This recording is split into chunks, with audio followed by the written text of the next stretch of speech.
जय हिंद दोस्तों, स्वागत है आपका अपने YouTube channel MPC education IQ में। मैं आशा करता हूं आप लोग ठीक होंगे, स्वस्थ होंगे और अच्छे से पढ़ाई कर रहे होंगे। तो चलिए आज स्टार्ट करते हैं डे 8 में SSC GD मॉक टेस्ट 2022-23। ठीक है, तो सभी लोग जल्दी से जुड़ जाइए और वीडियो को शेयर कर दीजिए, फिर हम लोग अपना टेस्ट स्टार्ट करते हैं। ठीक, आप लोग को पता है कि 10 जनवरी से आपका पेपर होने वाला है, तो आप लोग अपनी तैयारी और इम्प्रूव और अच्छे तरीके से करिए, ताकि आपके पास मिला जुला के अब 20 से 25 दिन बचे हुए हैं, तो उसी में आप अपनी प्रैक्टिस अच्छे से कर लीजिए। जितना भी सिलेबस आपको पढ़ना था आप पढ़ चुके हैं, आप उसी पे आप फोकस करिए। ठीक है, प्रैक्टिस करिए ताकि जहाँ गलतियाँ हो रही हैं, जहाँ कमजोरी निकल रहे हैं, वो जल्दी से मेंटेन हो जाए आपका। ठीक है, तो चलो क्वेश्चन नंबर फर्स्ट स्टार्ट करते हैं। ए और बी की मासिक आय का अनुपात 9:8 है और उनके खर्च का अनुपात 8:7 है। यदि उनमें से प्रत्येक की बचत 500 रुपये है तो ए की मासिक आय कितनी है? ए की मासिक आय कितनी है ये बताना है आपको। तो ऑप्शन 1 है 3500, ऑप्शन बी है 4000, ऑप्शन सी है 4500, डी वाला भी लिख लो कुछ 5000। ठीक है ना, 5000। क्लियर? ये कलर चेंज कर लेते हैं। चलो ठीक है ना। अब देखो ए और बी की मासिक आय का अनुपात कितना है। ए और बी की मासिक आय का अनुपात मतलब इनकम का रेशियो कितना है। इनकम का रेशियो इनके है 9:8 और एक्सपेंडिचर मतलब खर्च का रेशियो कितना है 8 अनुपात में कितना है 7। जब डिफरेंस दोनों का सेम होता है, क्या होता है, जब रेशियो का डिफरेंस दोनों का सेम होता है और प्रत्येक कितना बचा रहे हैं 500 रुपये बचा रहे हैं ना, 500 ये भी बचा रहा है 500 ये भी, मतलब दोनों का अंतर एक एक ही है, तो एक का मान हम कितना सिंपल सा ले लेते हैं 500। एक के बराबर कितना हो गया 500 रुपये। ठीक है, 9 में से 8 खर्च कर रहा है तो एक बचा रहा है, एक का मान रुपए में कितना बचा रहा है 500 रुपये। क्या पूछा है, तो उसकी मासिक ए की मासिक आय कितनी होगी। तो 9 है, ये देखो 9 है इसकी मासिक आय, तो 9 गुना 1 बराबर 500, तो 9 गुना कितना हो जाएगा 500 बराबर 4500। क्लियर है कि नहीं है? ऑप्शन सी करेक्ट हो जाएगा इसका। क्लियर? ठीक, क्वेश्चन नंबर सेकंड करो। दो संख्याओं का लघुत्तम समापवर्तक उनके महत्तम समापवर्तक का 4 गुना है। उनके महत्तम समापवर्तक का 4 गुना है, साथ ही उन दोनों का योगफल 125 है। तदनुसार यदि एक संख्या 100 हो तो दूसरी संख्या कितनी होगी। यदि एक संख्या 100 है तो दूसरी संख्या कितनी होगी।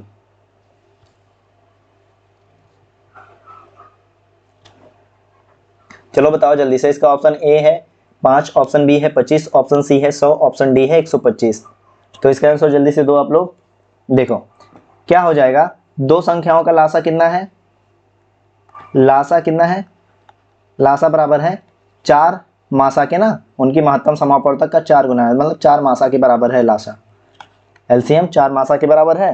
ठीक है, और लघुत्तम समापवर्तक और महत्तम समापवर्तक का योग कितना दिया, लासा मासा का योग कितना दिया है आपको, दिया है 125 है।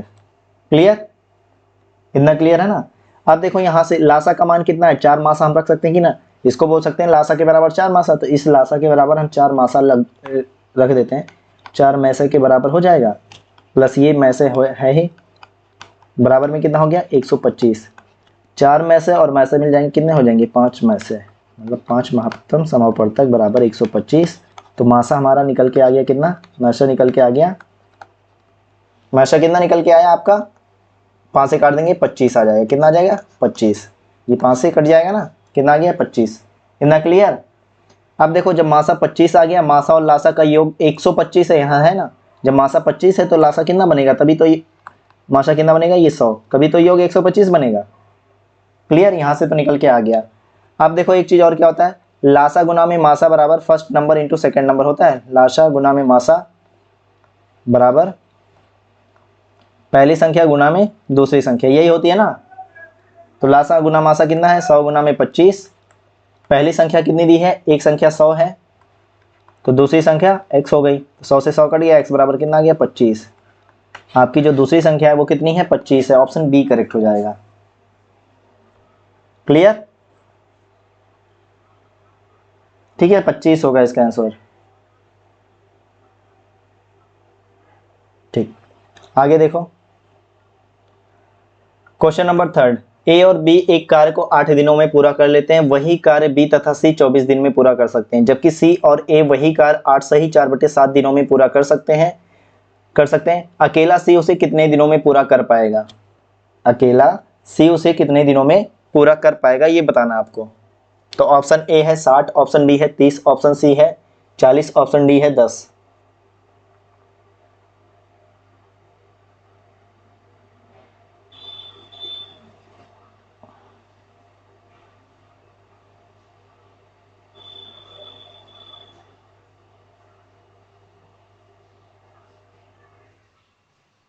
देखो आया किसी का, ए और बी किसी कार्य को 8 दिन में पूरा कर सकते हैं, ए प्लस बी 8 दिन में, सॉरी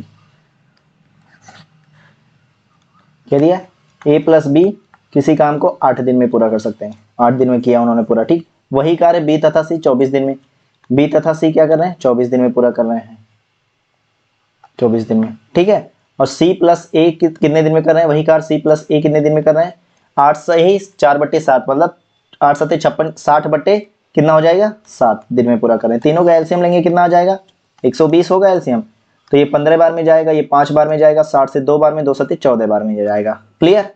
अब क्या बोल रहा है कि अकेला सी उसे कितने दिन में कर पाएंगे। अब यहाँ देखो 2a plus 2b plus 2c कितने दिन कितना काम कर रहे हैं, 14 5 19 और 15 34 काम कर रहे हैं कि नहीं कर रहे हैं। 2a मिलकर 2b मिलकर 2c मिलकर एक दिन में कितना काम कर रहे हैं, 15 5 20 और 14 कितना हो गया 34 काम कर रहे हैं। दो कॉमन ले लेंगे तो a प्लस बी प्लस सी बराबर कितना निकलेगा 34। तो a प्लस बी प्लस सी का मान कितना हो जाएगा 34, इधर आके डिवाइड करेगा कितना हो जाएगा 17। मतलब a और b अकेले, a अकेला b अकेला c अगर काम करे तो एक दिन में कितना काम होगा 17 काम हो जाएगा, ठीक है। अब काम निकालेंगे कैसे, सी का निकालना है ना, तो यहाँ से देखो सी के बारे में निकालना है ना, तो सी का निकालना है यहाँ से। ए प्लस बी प्लस सी कितना काम कर रहे हैं 17 काम कर रहे हैं, ठीक है। जिसमें से ए और बी कितना काम कर दे रहे हैं, ए और बी काम कर दे रहे हैं 15, तो सी कितना काम कर रहा होगा 2 काम कर रहा होगा ना। 17 में से जब 15 करेंगे, ये देखो ये दोनों कट जाएंगे, यहाँ से इसको माइनस करोगे कितना हो जाएगा 2 बचेगा ना, तो सी कितना काम कर रहा होगा 2। जब ए बी सी तीनों मिलकर 17 काम कर रहे हैं, तो ए बी अगर 15 काम खत्म कर दे रहे हैं तो सी कितना काम कर रहा होगा 2 ही काम। तो 120 काम करना है उसको, टोटल काम को वो अकेले कितने दिन में खत्म करेगा, तो 60 दिन लग जाएंगे उसको। ऑप्शन ए करेक्ट हो जाएगा। क्लियर, ऑप्शन ए करेक्ट होगा। चलो क्वेश्चन नंबर 4 देखो, किसी त्रिभुज की भुजाओं का अनुपात 1/3 अनुपात 1/5 अनुपात 1/4 है और इनका परिमाप 141 सेंटीमीटर है। इसकी सबसे बड़ी भुजा की लंबाई और सबसे छोटी भुजा की लंबाई के बीच का अंतर ज्ञात करें। ठीक, ये आपको बताना है। ऑप्शन ए है 18 सेंटीमीटर, ऑप्शन बी है 15 सेंटीमीटर, ऑप्शन सी है 12 सेंटीमीटर, ऑप्शन डी है 24 सेंटीमीटर। तो चलो जल्दी से आंसर बताओ इसका क्या हो जाएगा।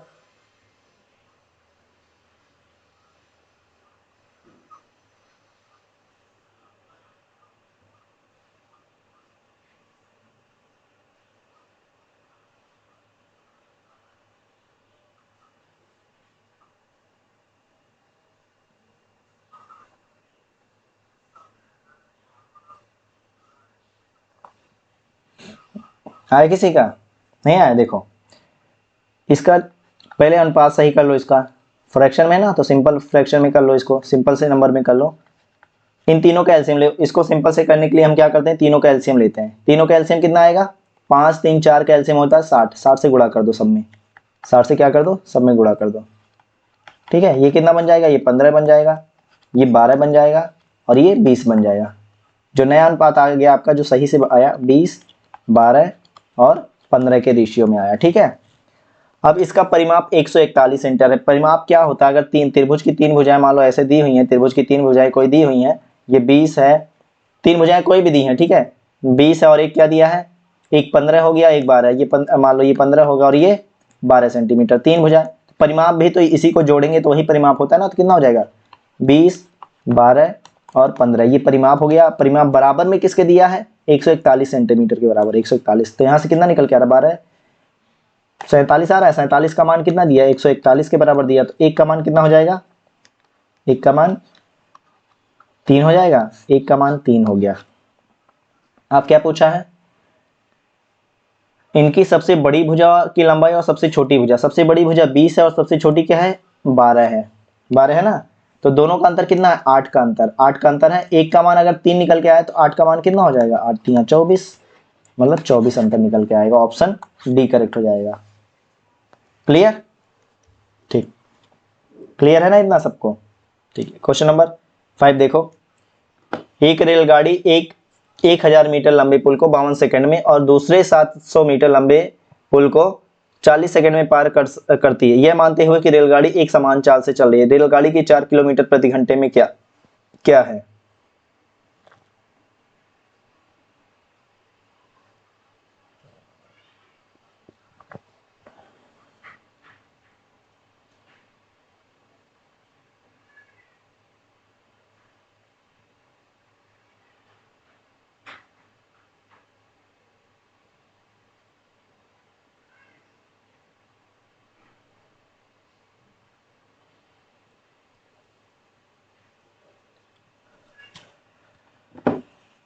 बताओ क्या हो जाएगा इसका आंसर।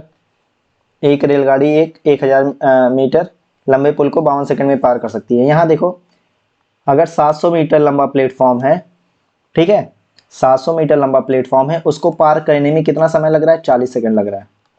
ठीक, 700 मीटर लंबे प्लेटफॉर्म को, वहीं 1000 मीटर लंबा पुल है, सॉरी प्लेटफॉर्म नहीं पुल है, उसको पार करने में कितना समय लग रहा है, 52 सेकंड लग रहा है। क्लियर, यहाँ 40 सेकंड लग रहा है, यहाँ 52 सेकंड, समय ज्यादा लग रहा है। क्यों ज्यादा लग रहा है, क्योंकि यहाँ दूरी बढ़ गई, पहले 700 थी, अब कितनी हो गई, 300 मीटर लंबा और पुल हो गया। तो इस 300 मीटर को पार करने के लिए कितने समय की जरूरत पड़ी है, 12, कितने की, 12 सेकंड की अधिक जरूरत पड़ेगी ना। तो यहाँ देखो, 300 मीटर की दूरी 12 सेकंड में ट्रेन द्वारा तय की जाती है। ठीक, और उसका क्या बताना है, किलोमीटर प्रति घंटे में बताना है आपको स्पीड। तो ये 5/18 से 18 कहाँ चला जाएगा, ऊपर चला जाएगा ना। तो 6 से 2 बार में, 6 से ये 3 बार में। क्लियर, अब देखो 5 दूना 10, 10 से कितनी बार में जाएगा, ये 30 बार में, 30 तियां 90 किलोमीटर प्रति घंटे इसकी स्पीड होगी, 90 किलोमीटर प्रति घंटे में इसकी स्पीड होगी। क्लियर, ऑप्शन ए करेक्ट हो जाएगा। क्या हो गया, ऑप्शन ए करेक्ट हो गया।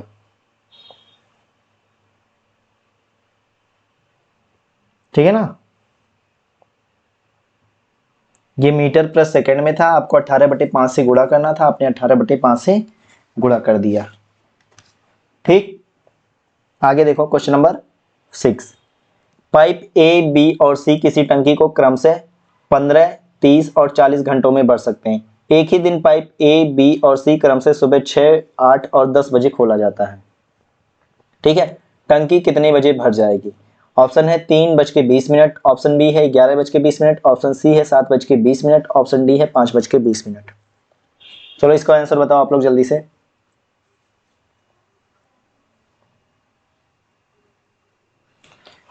देखो क्या करना है इसमें, ए बी सी 3 पाइप है, ए बी सी, ये 15 मिनट, ये 30 मिनट और ये 40। ठीक है, भर दिया इन्होंने। क्लियर, चलो कितना एलसीएम हो जाएगा, 15, 30, 40 का एलसीएम हो जाएगा 120। ये 8 बार में जाएगा, ये 4 बार में, ये 3 बार में। ठीक है, अब क्या बोला जाता है, एक ही दिन पाइप ए, बी और सी क्रम से सुबह 6 बजे खोले जाते हैं। चलो 6 बजे पाइप खुला और दूसरा 8 बजे खुलता है और तीसरा कब खुलता है, 10 बजे खुलता है। क्लियर ना, सुबह का समय है, ये 6 AM है, AM, ये भी AM और ये भी AM। अब याद रखना 120 लीटर की टंकी है, उसको भरना है। ठीक है, ABC क्रम से खोले जाते हैं 6 बजे। 6 बजे ए को खोला गया, किसको खोला गया, ए को खोला गया। ए कितने की स्पीड से भर रहा है, ए कितने की स्पीड से भर रहा है, देखो 1 घंटे में 8 लीटर भर रहा है कि नहीं। ठीक है, 1 घंटे में 8 लीटर भर रहा है, तो इस 2 घंटे के दौरान ए ही चलेगा ना। 8 गुना 2, ये 16 पानी भर देगा, 16 पानी भरा गया ना। ठीक है, 2 घंटे में कितना पानी भरा गया, 16 पानी। अब आगे देखो बी प्लस सी, अब देखो ए तो चल ही रहा था, ए तो चल ही रहा था, इसके साथ में कौन आ गया, बी भी आ गया, क्योंकि 8 बजे बी को भी खोल दिया गया ना। 8 बजे जैसे ही बी को खोला जाता, अब ए और बी मिलकर भरेंगे ना, ये भी 2 घंटा भरेंगे, तो कितने के हिसाब से भरेंगे, यहाँ देखो 16 पानी भर गए, कितने के हिसाब से भरेंगे, ए बी 8 और 4 पानी भरेंगे, मतलब 12 पानी भरेंगे और 2 घंटा ए भी भरेंगे। कितना पानी भर गया, 24 पानी। क्लियर, 24 पानी भर दिया गया। तीसरे को जब हमने खोला, तीसरे को खोला कितने बजे, 10 बजे।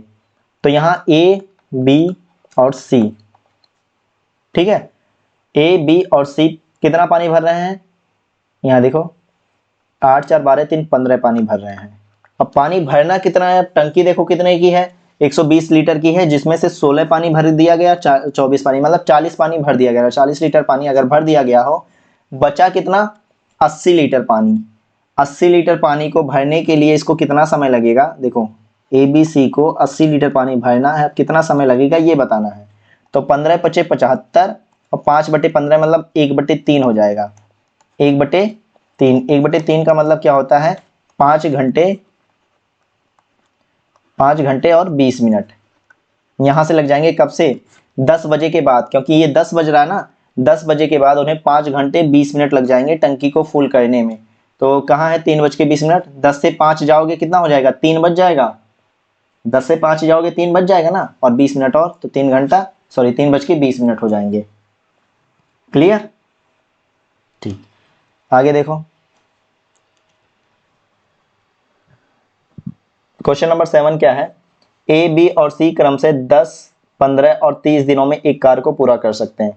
यदि बी और सी दोनों हर तीसरे दिन ए की सहायता से कार्य करते हैं तो कार्य कितने दिनों में पूरा हो सकता है। ऑप्शन ए है 8 सही 1/2, ऑप्शन बी है 5, ऑप्शन सी है 8, ऑप्शन डी है 7.5। ठीक है, तो ये बताना है आपको। चलो बताओ जल्दी से क्या हो जाएगा इसका आंसर।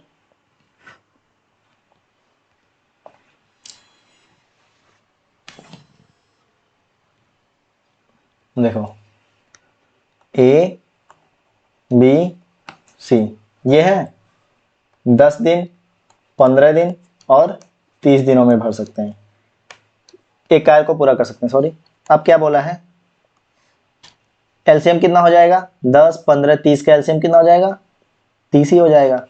ये 3, ये 2 और ये 1, मतलब ए 2 3 काम कर रहा है, बी 2 काम कर रहा है और एक काम कर रहा है, सी। ठीक है, यदि बी और सी हर तीसरे दिन ए की सहायता करने आते हैं, देखो कैसे करना है, ए, बी, ए, ए और ए, बी, सी, ठीक है, कितना, ये 10। अब ए का यहां से देखो, पहले दिन ए काम किया, हर तीसरे दिन ये लोग आ रहे हैं ना, ए काम किया 3 काम इसने कर दिया, फिर दूसरे दिन ए काम कर रहा है 3 काम कर दिया, तीसरे दिन बी और सी इसकी सहायता के लिए आ गए, तो 3 2 5 6 काम किया इन्होंने, कितना काम कर दिया 6। तो देखो 3 दिन में काम कितना हो रहा है, ये 3 दिन लग गए ना, 3 दिन में काम कितना हो रहा है, 3 3 6 और 6 12, 3 दिन में अगर 12 काम हो रहे हैं, ठीक है, 3 दिन में 12 काम हो रहा है, तो 6 दिन में कितना काम हो जाएगा, अगर 2 का गुणा कर दो, 3 दिन है तो 2 का गुणा करिए 6 दिन, 6 दिन में कितना काम हो गया, 24 दिन हो गया। हमको 30 काम खत्म करना है, 2 का गुणा कर दो 24, 24 काम खत्म हो गया कितने दिन में, 6 दिन में। अब 7वें दिन कौन आएगा, ए आएगा, 3 काम और करके चला जाएगा, 1 दिन यहाँ बढ़ गया, ठीक है। फिर 8वें दिन कौन आएगा, ए आएगा, 3 काम इसने भी कर दिया, कितना दिन काम हो गया, 24 से 30 काम। 30 काम करने में कितने दिन लग गए टोटल, 8 ही दिन तो लग गए, सी वाला ऑप्शन 8 ही दिन हुआ। ठीक है, क्लियर। यहाँ एबीसी को फिर क्यों काउंट नहीं किया, क्योंकि ये लोग 2 ही बार 30 काम करने में 2 ही बार मदद करने आ पाए। ठीक, हर तीसरे दिन पे आते हैं, ये हर तीसरे दिन पे आए और छठे दिन पे आ गए। ठीक है, उसके बाद 9वां दिन आया ही नहीं कि ये लोग मदद करें, उसके पहले ही काम खत्म हो चुका था। क्लियर, ठीक। 8वां देखो,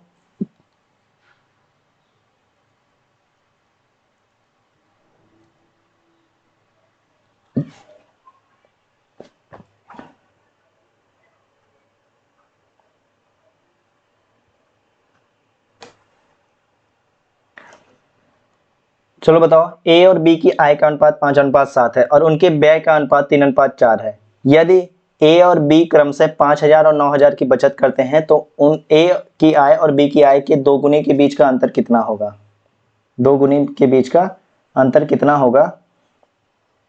यहां देखो क्या करना है, ए और बी की आय का अनुपात कितना है, ए और बी हमने मान लिया, ठीक है, ए भी माना, ये 5 है और ये 7 है, ये क्या है, आय है। दूसरा क्या है, खर्च, खर्च का अनुपात कितना है, 3 और 4। बचत कितनी है इनकी, बचत है 5,000 और इनकी कितनी है 7,000, सॉरी 9,000 है ना, कितनी है 9,000। इतना क्लियर। तो ये देखो आपको करना क्या है, इसका क्रॉस में गुणा, देखो ध्यान से देखना, इसका क्रॉस में गुणा और इसका क्रॉस में गुणा, ठीक है, इसका क्रॉस में गुणा, ठीक, कितना हो गया 5 चौक 20, 9 त्रिक 27,000, 27 हुआ 27। अब देखो एक चीज और करना है, यहाँ से इसका क्रॉस में गुणा करना है आपको, 7 तियां 21 और 5 चौका 20। यहां से कुछ क्लियर हुआ। देखो इन दोनों जो पहले हमने खर्च और बचत का गुणा किया था कितना निकल के आया था, 7,000 निकल के आया था, अंतर की नहीं आया था, अंतर कितना आया था 7,000 निकल के आया था कि नहीं आया था, आया था ना। 5 चौक का 20 और 9 त्रिक 27, 27 मतलब दोनों के बीच का अंतर कितना आया 7,000 आया था। यहां से दोनों के बीच के रेशियो का इनकम और खर्च का अंतर कितना निकल के आया 5 चौक 20 और 7 त्रिक 21, मतलब एक का मान कितना निकल के आ गया 7,000 निकल के आ गया, तो उसकी आय कितनी हो गई 35,000, उसकी आय कितनी हो गई 35,000। और ये कितना हो गया इनकम कितनी हो गई 49,000 बी की हो गई, ठीक, यहां से तो निकल के आ जाएगा। अब कहा क्या है, यदि ए की आय कितनी है 35,000, ठीक, बी की बचत से दोगुनी, बी की बचत कितनी है 9,000 ना, 9,000 का दोगुना कितना हो जाएगा 18,000 का अंतर कितना होगा, तो 35 में से 18 घटाओगे 17 बचेगा, मतलब 17,000 रुपए, ठीक है। इस वाले कॉन्सेप्ट को एक बार फिर से आप वीडियो को दोबारा देखोगे, जब वहां क्वेश्चन इसको दोबारा देखोगे फिर समझ में आ जाएगा कैसे करना है, ठीक है। एक बार खर्च और बचत का क्रॉस में मल्टीप्लीकेशन करना है, वहां से रुपए का अंतर निकल के आ जाएगा। एक बार आय और खर्च को लेकर आप करोगे, आय और खर्च को लेकर अंतर निकालोगे तो कितना हो जाएगा, वहां से आय और खर्च के बीच का अंतर निकल के आ जाएगा आपको, ठीक है, रेशियो का, और यहाँ रुपए का अंतर आ जाएगा। क्लियर, ठीक। चलो क्वेश्चन नंबर 9 करो।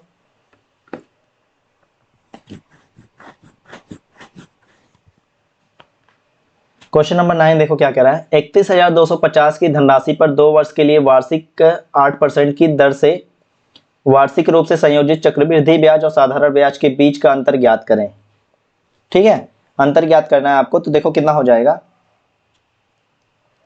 कैसे बता देते आप लोग, 31,250, ठीक, ऐसे करते थे ना 31,250 और 2 साल है तो 2 साल का ब्याज निकालोगे आप, 1 और 2, 8% को फ्रैक्शन वैल्यू में कन्वर्ट कर लो, आसान होता है। कितना हो जाएगा इसका 4 दूनी 2/25, 2/25 होगा, तो इसका 2/25 निकाल दो, ठीक है, 2/25 निकालोगे इसका ब्याज मिलेगा और 2/25 इसका भी ब्याज मिलेगा, ठीक, क्लियर है। तो ये देखो कितना निकल के आ जाएगा, इसका 2/25 जैसे ही आप निकालोगे कितना हो जाएगा 6,225 हो जाएगा, 250 होगा शायद, 6,250, ठीक। और ये भी कितना हो जाएगा, नहीं 1 मिनट देखो, ऐसे ही निकाल लो आप लोग करके ही, 2/25, ठीक, 25 से जब इसको काटेंगे 125 बार में कटता है, ये 1250 मतलब 2500 हो जाएगा, सॉरी कितना हो जाएगा 2500 ये 2500 ये, ठीक। इसका भी 2/25 मिलेगा, 2/25, ठीक है, 2/25 मिलेगा तो कितना हो जाएगा, 25 से 25 कट गया, 100 गुना 2, ये 200 हो गया कि नहीं। अंतर यही तो होता है 2 साल की सीआई और एसआई का अंतर। ये देखो जब इन तीनों को मिलाते हैं तो सीआई बनता है, जब केवल इन दोनों को मिलाया जाता है तो एसआई बनता है। जो अंतर होता है ये होता है 2 साल की सीआई और एसआई का अंतर, 200 रुपए आपके, ऑप्शन ए करेक्ट हो जाएगा। क्या हो जाएगा, ऑप्शन ए करेक्ट हो जाएगा। क्लियर, ठीक, ठीक है ना। आगे देखो क्वेश्चन नंबर 10, एक व्यक्ति 75 रुपए की धनराशि 7% की साधारण ब्याज पर 3 वर्षों के लिए उधार लेता है, वह इसे बी को 5% के ब्याज की दर पर 3 वर्षों के लिए उधार देता है, उसे कितनी रुपए की हानि हुई, ठीक है। चलो बताओ, ऑप्शन ए है 3500, ऑप्शन बी है 6,000, ऑप्शन सी है 4500, ऑप्शन डी है 5,000।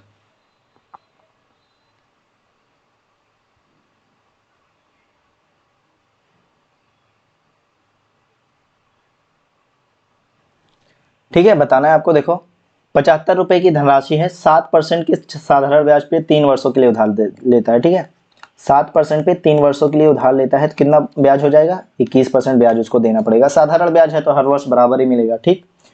वह इसे बी को 5% की राशि पे 3 वर्षों के लिए दे देता है। 5% की राशि 5% के ब्याज पे 3 वर्षों के लिए देता है, मतलब 15% ब्याज उसको मिलेगा। तो उसे कितने की हानि हुई? 21% पे उसने ब्याज लिया और 15% पे दे दिया, 6% की हानि हो गई कि नहीं हो गई? तो 75,000 का ही तो मूलधन का ही तो 6% का हानि होगी। तो 75,000 का 6% कितना हो जाएगा?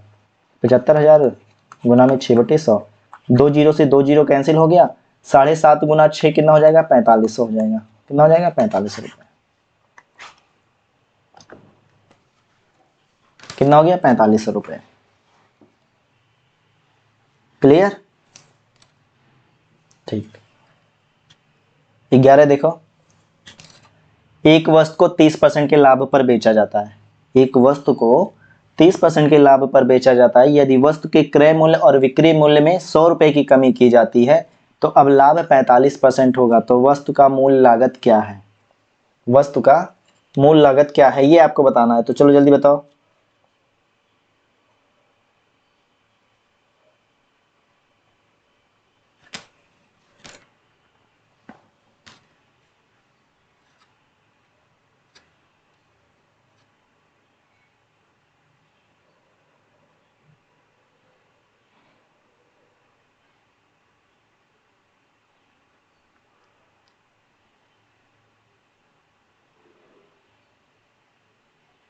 आया कि सही कहा? नहीं आया? देखो, ए 400 रुपया, बी 250, सी 300 और डी 500 रुपया। अब देखो यहाँ फ्रैक्शन वैल्यू से करते हैं। 30% का मान कितना हो जाएगा? 3/10। फ्रैक्शन वैल्यू ना 3/10। ये पहला लाभ है, एक वस्तु को 30% का लाभ होता है। ठीक, 10 रुपये का सामान था, 13 रुपये में बेचे होंगे ना, ये 3 ऊपर जुड़ जाएगा, 13 रुपये में बेचा गया होगा।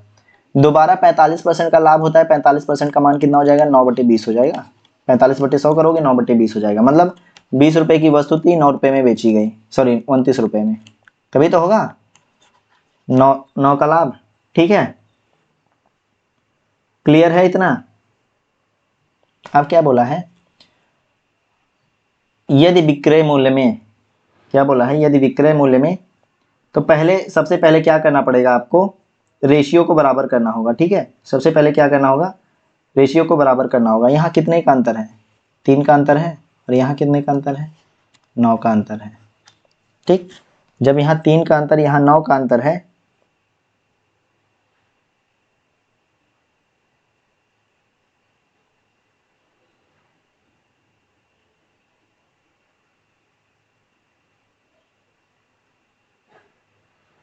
ठीक,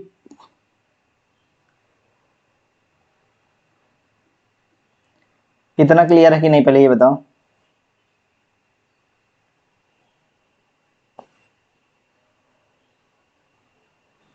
अब देखो बोला क्या है? यदि विक्रय मूल्य में दोनों में 100 रुपए की कमी की जाती है, विक्रय मूल्य के दोनों में 100 रुपए की कमी जाती है। ये तो 9 का लाभ हो गया। ठीक है, चलो इसको छोड़ो, अभी बता रहे हैं कैसे करना है। 20 पे 29 हो गया। बिक्री मूल्य में क्या किया गया? 100 रुपए की कमी की कर दी गई, 100 रुपए की कमी कर दी गई। ठीक है, 30% के लाभ पे जब बेचा गया और 100% की कमी की गई, 100%, 30% का मान कितना हो गया? 100% के बराबर। ठीक, 30% का मान कितना हो गया? 100% के बराबर। तो 1% का मान कितना हो जाएगा आपका? 100/30 होगा। 100/30। ठीक है, 100/30 होगा। कितना हुआ कि नहीं? 100/30। ठीक है, कितना हो गया? 100/30। इतना क्लियर है? अब देखो क्या बोला है? दोनों में कमी की जाती है तो 45% का लाभ होगा। वस्तु का लागत मूल्य चाहिए। वस्तु का हमको क्या चाहिए? लागत मूल्य चाहिए। ठीक है,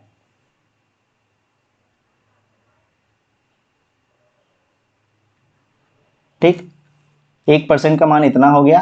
तो यहां से देखो, अब यहां से रेशियो निकालो। 10 से 13 हुआ, 3 का फायदा हुआ। यहां से कितने का फायदा हुआ? यहां से 3 का फायदा हुआ है। ठीक है, यहां से कितने का फायदा हुआ है? 9 का फायदा हुआ है। क्लियर? यहां से कितने का फायदा हुआ है? 9 का फायदा हुआ है। क्लियर है ना? अब देखो हमने क्या बोला था, इसको बैलेंस करने के लिए, यहां से तो इतना निकल के आया आपका, यहां से बैलेंस करने के लिए आपको क्या करना पड़ेगा? फिर से एक बार समझ लो इसको, नहीं तो कंफ्यूज हो जाओगे आप लोग। इतना यहां तक ठीक है, 10 का 13 और 20 का 29 में बेचा। ठीक है, अब ध्यान से देखना कैसे करना। यहाँ रेशियो इक्वल करो पहले। ये 9 का रेशियो, ये 3 का रेशियो है।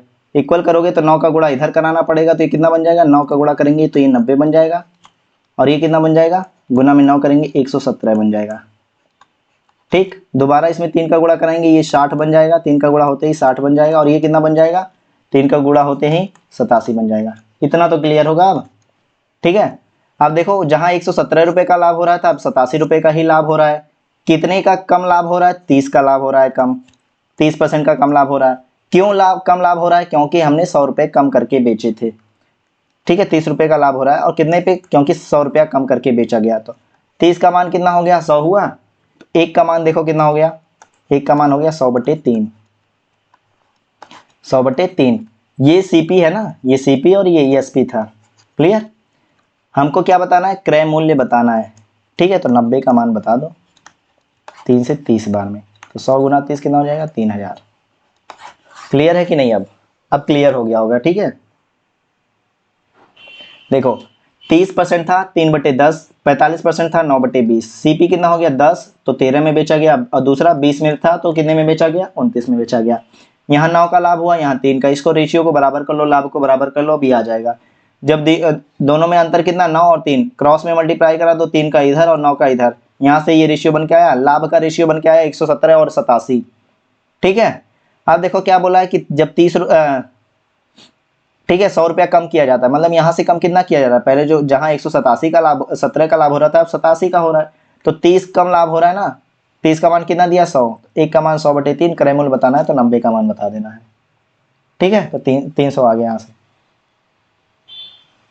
अरे 100/30 है ना बाबू, ये 1 मिनट ध्यान दो, 100/30 है, तो ये 30 से 3 ही बार में कटेगा ना, तो कितना मान आ जाएगा, 300, 3000 नहीं 300 है। ठीक है, ये चीज ध्यान दो। आगे देखो 12 नंबर, दो प्रत्याशियों के बीच एक चुनाव में 25% मत अमान्य थे और एक प्रत्याशी को कुल मान्य मतों से 45% मत प्राप्त हुए। यदि मतों की कुल संख्या कितना है, 16 लाख थी, तो विजेता प्रत्याशी को प्राप्त मान्य मतों की संख्या क्या थी। ठीक है, तो विजेता को बताने हैं कितने मत मिले। क्लियर, देखो कैसे करना है इसको, ये वाला तो सबसे सिंपल होता है। 16 लाख मत थे आपके पास, ठीक है, ये लाख में है, हम इसको लिख नहीं रहे हैं अभी। ठीक है, 16 लाख मत थे। क्लियर, अब इसमें से कितने मत अमान्य हो गए, 25%, मतलब 1/4 इसके अमान्य हो गए। 1/4 अमान्य मतलब 16 में से 4 अमान्य हो गए होंगे। 16 का 1/4 कितना होता है, 1/4 4 ही होता है ना, तो कितना होता है 4, 4 अमान्य हो गए, तो कितने बचे, 12 वोट बचे, मतलब 12 लाख वोट बचे। ठीक है, अब जीतने वाले का पूछा, विजेता प्रत्याशी, अगर हारने वाला 45% पाया तो जीतने वाला कितना पाया होगा, 55% पाया होगा। तो 12 लाख का 55% निकालोगे, ठीक है, 12 लाख का 55% निकालोगे तो कितना हो जाएगा, तो 55 गुना 12, ये देखो कितना हो गया, 12 पंजे 60, 12 पंजे 60 और 6 66। ठीक है, ये 2 जीरो ये लग गया। अब इसकी लगाने की जरूरत है नहीं, क्योंकि हमारे पास लाख में था ना, हम कितना जीरो अभी लगाएंगे, 5 जीरो लगाएंगे। 5 जीरो में से जबकि ये पॉइंट 2 जीरो ये खा लेगा, तो 3 जीरो ही लगाना पड़ेगा, तो 6,60,000 हो जाएगा। कितना हो जाएगा, 6,60,000। क्लियर, 6,60,000, ऑप्शन बी करेक्ट हो जाएगा। क्लियर, आप सिंपल भी कर सकते थे, 12 लाख का 55% निकाल लो। अगर आपको इस तरह करने में कि पॉइंट में कैसे कर दिए, अगर उस तरह से दिक्कत हो रही है तो आप सिंपल सा भी 55 लाख का, सॉरी क्या कहना है, 12 लाख का 55% निकाल सकते थे। वहां जीरो से जीरो कट जाएगा, 12 गुना 55 करोगे 660 आएगा, 3 जीरो आगे रहेगा तो वो मल्टीप्लाई हो जाएगा। क्लियर, ठीक, आगे देखो क्वेश्चन नंबर 13 है, यदि 1.7% ऑफ 800 इंटू 2.5% ऑफ ए बराबर 382.5 है, तो ए का मान क्या होगा, ए का मान क्या होगा ये बताना है आपको। सिंप्लीफिकेशन का क्वेश्चन है, इसको बताओ जल्दी से आप लोग।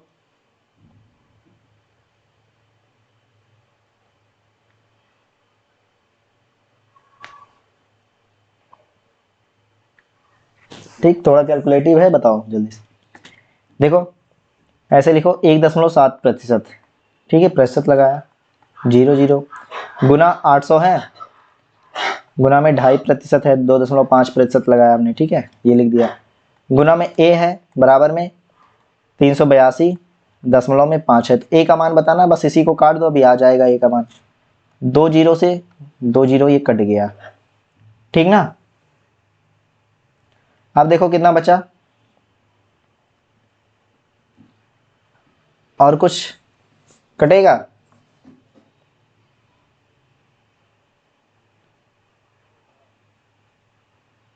काटो जल्दी जल्दी।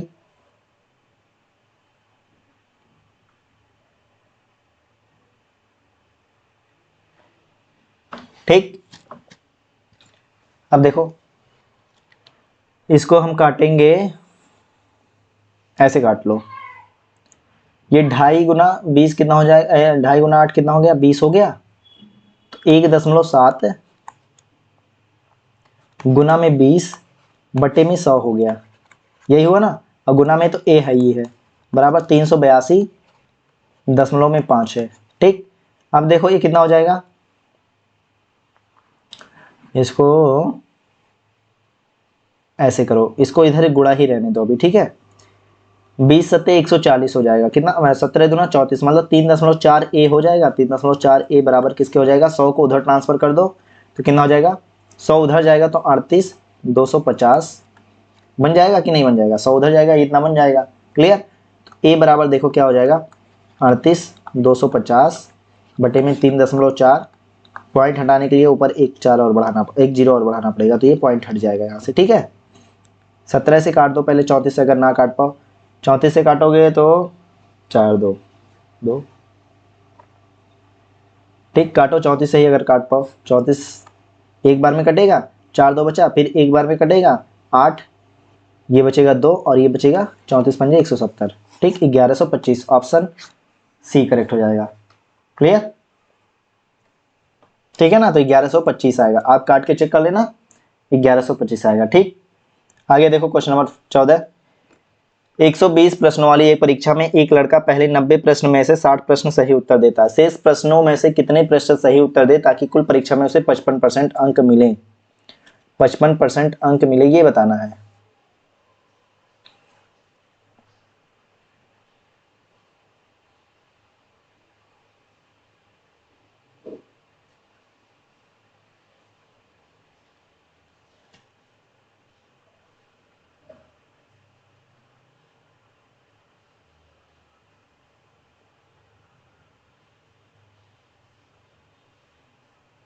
देखो 120 प्रश्न थे, ठीक है ना, 90 प्रश्न कि उसने सही, पहले 90 प्रश्न और बाद में कितने 30 प्रश्नों के उत्तर, 55% उसको कुल चाहिए, 55%, तो 120 का 55% कितना हो जाएगा, यहाँ निकाल लो। देखो 120 का 55% यहाँ निकालो, कितना होगा 120 का 55%, जीरो से जीरो कट गया, 5 से 11 बार में, 5 से 2 बार में, 5 से कितनी बार में 2 बार में, 2 से 6 बार में, मतलब 66 अंक उसके कुल सही होने चाहिए, 66 क्वेश्चन क्या होने चाहिए, सही होने चाहिए। पहले वो 90 प्रश्न के 60% उत्तर सही देता है, तो 9 छक 54, इसका जैसे उसने 60% उत्तर सही दिए, कितने क्वेश्चन सही हो गए, 54 क्वेश्चन सही हो गए। 66 तक हमको पहुंचना है, तो कितना अब ये बचे हुए 30 क्वेश्चन को ही सॉल्व करेंगे ना, 90 में से तो जो सॉल्व करना था हम कर चुके, जितना आ रहा था हमको।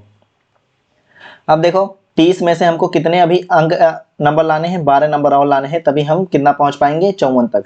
12 नंबर लेके आएंगे किस में से, 30 में से, गुना में 100, तो कितना हो जाएगा, जीरो से जीरो कट गया, 3 से 4 बार में, मतलब 40% हो जाएगा, ऑप्शन बी करेक्ट हो जाएगा। ठीक है, 40%। क्लियर, ठीक, क्वेश्चन नंबर 15 देखो, सुधा ने अपनी मासिक आय का 12% एक अनाथालय को दान करने का फैसला किया। दान के दिन उसने अपना निर्णय बदल लिया और 3600 रुपए की राशि दान कर दी, जो कि उसके द्वारा पहले तय किए गए 60% के बराबर थी। तय किए गए राशि के 60% बराबर, तो उसकी मासिक आय कितनी होगी, तो उसकी मासिक आय कितनी होगी ये बताना है आपको। ठीक है, चलो बताओ जल्दी से।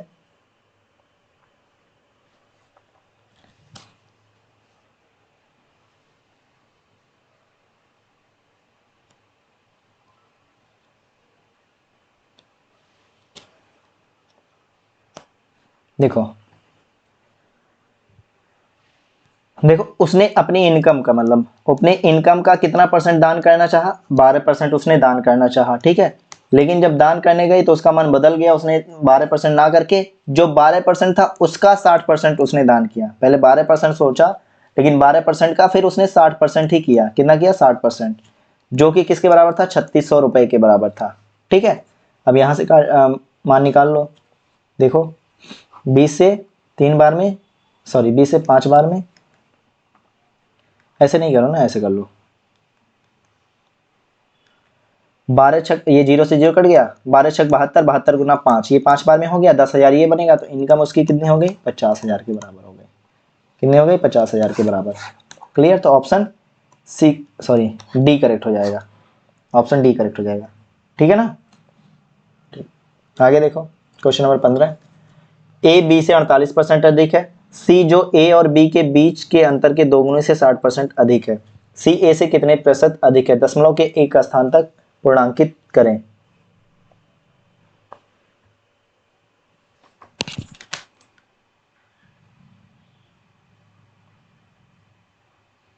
दशमलव के एक स्थान तक पूर्णांकित करें।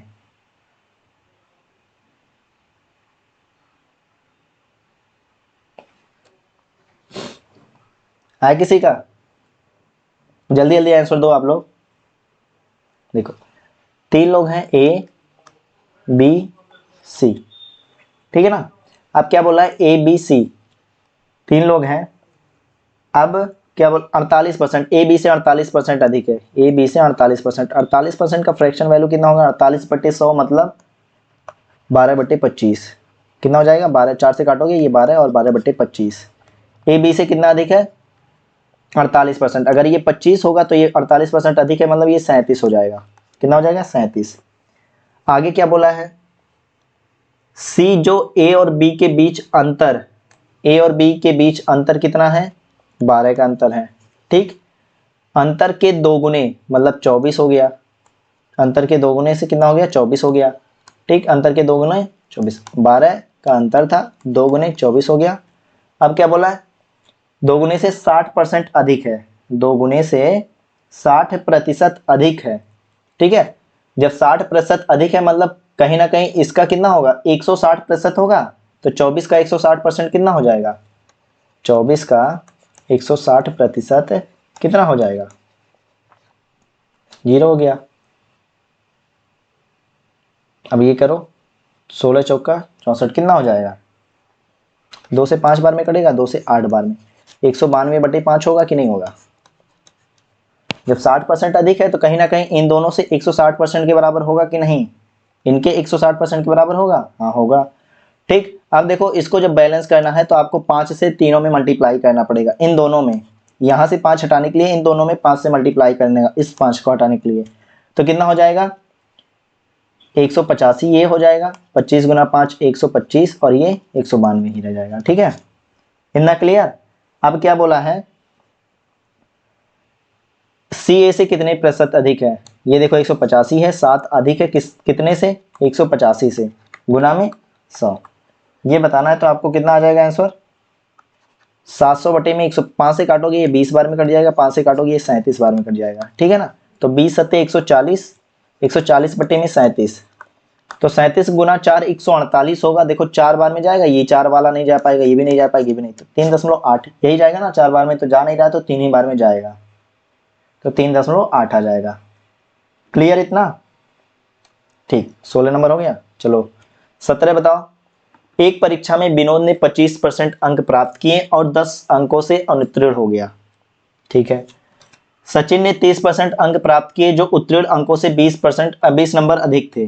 परीक्षा के कुल अंक ज्ञात कीजिए। परीक्षा के कुल अंक ज्ञात करने हैं आपको, ये बताओ इसका आंसर क्या हो जाएगा जल्दी से।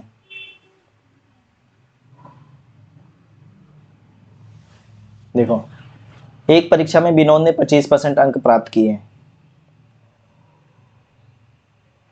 क्लियर? बताना क्या है? देखो 25% अंक विनोद ने प्राप्त किए और फेल कितने नंबर से हो रहा है ये बताना है। फेल कितने नंबर से हो रहा है? 10 अंकों से। अगर हम इसको 10 अंक दे दे, मतलब प्लस 10 अंक और दे दे, तो ये पास हो गया। चलो ठीक है। दूसरा देखो, सचिन भी 30% अंक पाया और वो पासिंग मार्क से कितना अधिक पाया? 20 अंक। अगर इसका 20 अंक निकाल लें तब भी ये पासिंग मार्क के बराबर हो जाएगा। ये दोनों पासिंग मार्क के बराबर हो गए कि नहीं? ये भी पास, ये भी पास, ये भी पासिंग मार्क, ये भी पासिंग मार्क। ठीक है, अब यहाँ से रेशियो का अंतर निकाल लो। देखो 10 5% का रेशियो कितना आ जाएगा, 25 में 30 में से 25 घटाओगे 5, और ये 20 आके इधर 10 बनाएगा, कितना प्लस बनाएगा, कितना हो जाएगा 30। 5% का मान 30 हो गया, तो 1% का मान कितना हो जाएगा। हमको 100% का मान डायरेक्ट बता देना ना, मैक्सिमम मार्क बताने मतलब 100%। तो कितना गुना कर दोगे, 20 गुना करोगे, 20 गुना कितना हो जाएगा। अगर ये 20 गुना हो रहा है तो मतलब 100% बन रहा है, और ये 20 गुना होगा तो कितना बन जाएगा, 20 तियां 60 मतलब 600। पूर्णांक कितना है, 600 का है। क्लियर, ठीक। ये रहा क्वेश्चन नंबर 17 का ऑप्शन सी। आगे देखो, दो धनात्मक संख्याओं का अंतर 1280 है। जब बड़ी संख्या को छोटी संख्या से विभाजित किया जाता है तो भागफल 7 और शेषफल 50 प्राप्त होते हैं। भागफल 7 और शेषफल 50 प्राप्त होते हैं, तो बड़ी संख्या ज्ञात कीजिए। बड़ी संख्या ज्ञात कीजिए, ठीक। तो चलो बड़ी संख्या ज्ञात कीजिए, बताओ जल्दी से।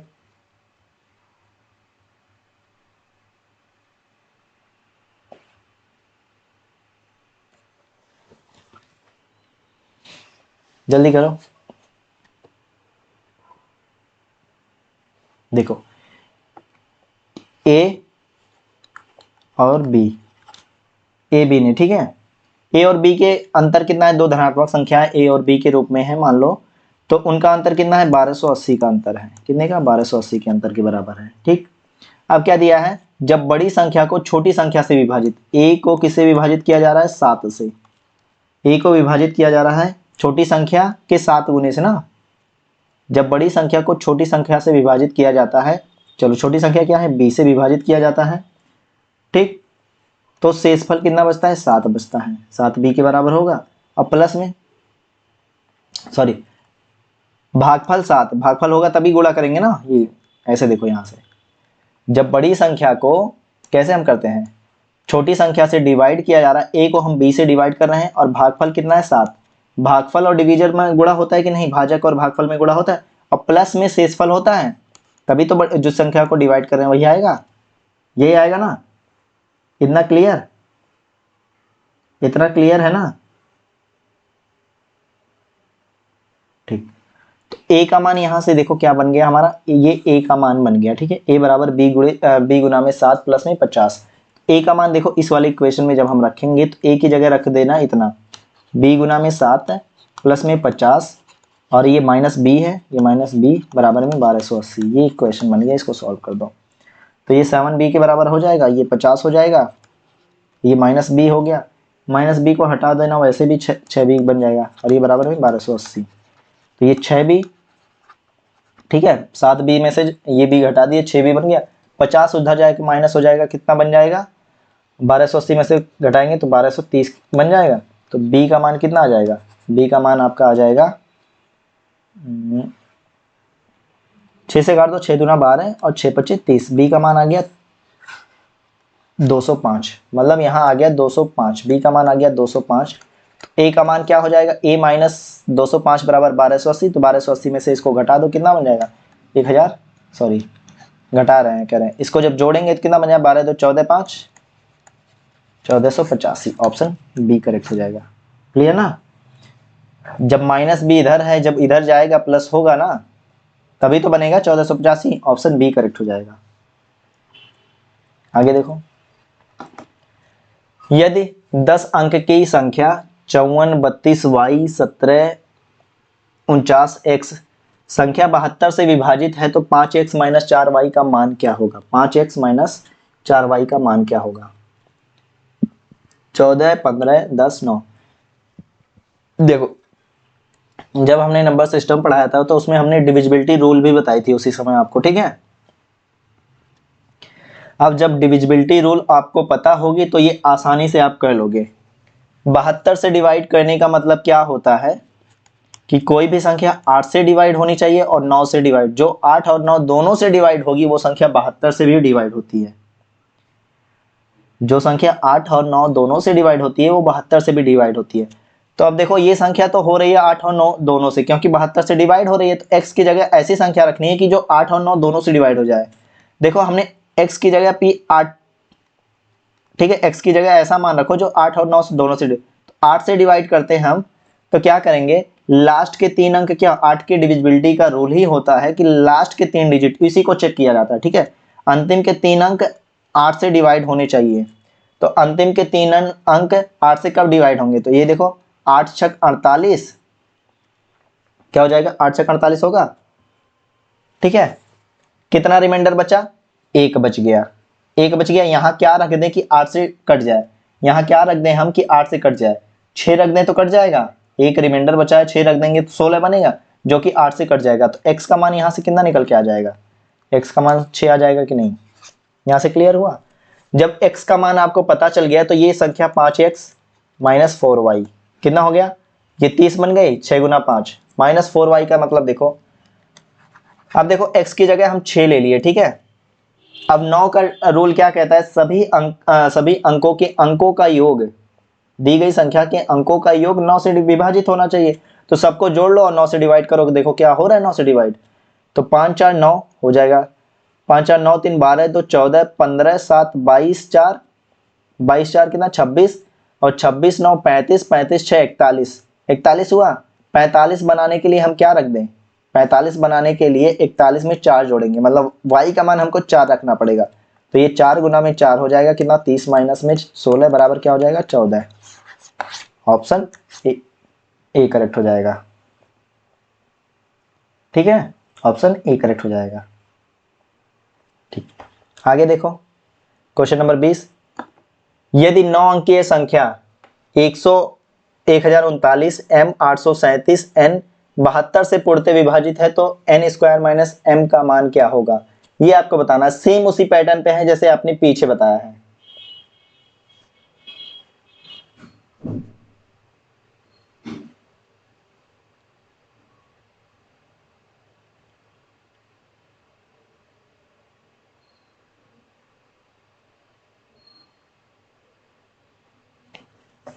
बताओ जल्दी से,